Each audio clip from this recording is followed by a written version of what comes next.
Hello everyone, আসসালামু আলাইকুম। Welcome back to my channel. আপনারা সবাই কেমন আছেন? আলহামদুলিল্লাহ, আমি আপনাদের দোয়ায় আল্লাহর রহমতে খুবই ভালো আছি। আজ আমি আপনাদের সঙ্গে খুবই মজাদার এবং খুবই ইউনিক একটা রেসিপি শেয়ার করব। আর সেটি হচ্ছে আলুর রুটি। এই রুটিটা এতটা সফট হয় এবং খেতে এতটা মজা, যদি বাসায় কেউ না বানায় তাহলে বুঝতেই পারবে না যে এই রুটিটা এত মজার হয়। আর এত সহজেই এই রুটিটা বানানো যায়। আর আজকের এই ভিডিওতে থাকছে আলুর রুটির একদম পারফেক্ট রেসিপি, আর থাকবে টিপস অ্যান্ড ট্রিক্স। অবশ্যই ভিডিওটি প্রথম থেকে শেষ অবধি দেখবেন। আশা করি আজকের ভিডিওটি আপনাদের অনেক বেশি ভালো লাগবে এবং আপনারা অনেক টিপস এখান থেকে পাবেন।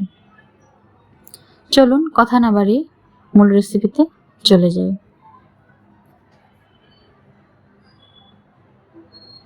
প্রথমে আমি বড় সাইজের দুটো আলু ভালো করে সিদ্ধ করে নিয়েছি।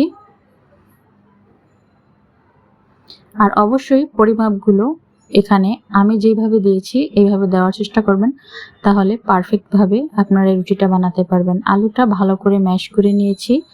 এখন আমি 1.5 চা চামচ ইস্ট দিয়েছি। ইস্ট অনেকে নতুনরা যারা চিনবে না, এরকম মুদি দোকানে গেলে ইস্ট বললেই দিয়ে দিবে। আর দিয়ে দিয়েছি স্বাদ মতো লবণ। এখন আমি 1/4 কাপের মতো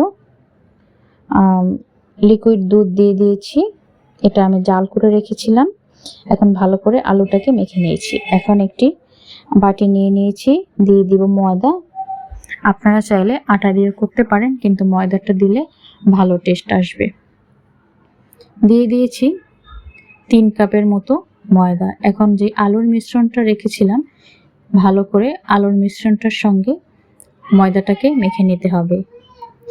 আর যেই বাকি দুধটুকু ছিল, আমি সেই দুধটুকু দিয়ে আমি একটি ভালো মতো ডো রেডি করে নেব। আমার এখানে 1/4 কাপের মতো দুধ লেগেছে। আমি এখন ভালো করে ময়ান দিয়ে নেব। একটি সফট ডো রেডি করে নিয়েছি, আপনারা দেখে বুঝতে পারছেন।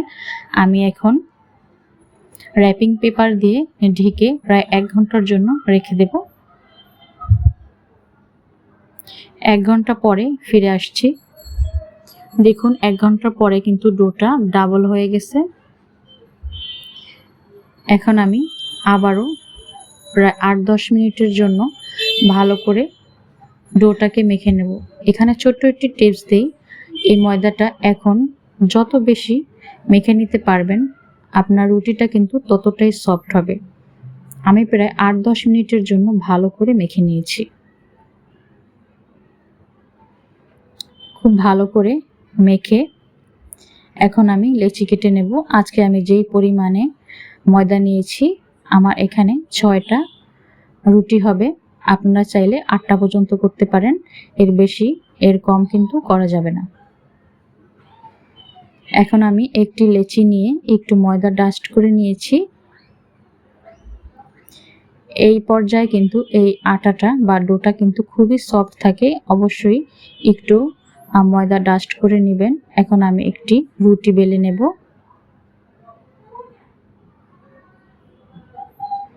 আমি একদম পাতলাও না, একদম মোটাও না, যেভাবে আমরা সাধারণত বাসায় পরোটা বেলি ঠিক এইভাবে করে রুটিটা বেলে নিতে হবে। এখন আমি চুলায় একটি প্যান বসিয়ে দিয়েছি।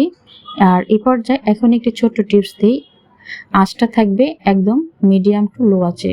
বাড়ানো কমানো এভাবে কিন্তু করা যাবে না, তাহলে রুটিটা ভালো হবে না।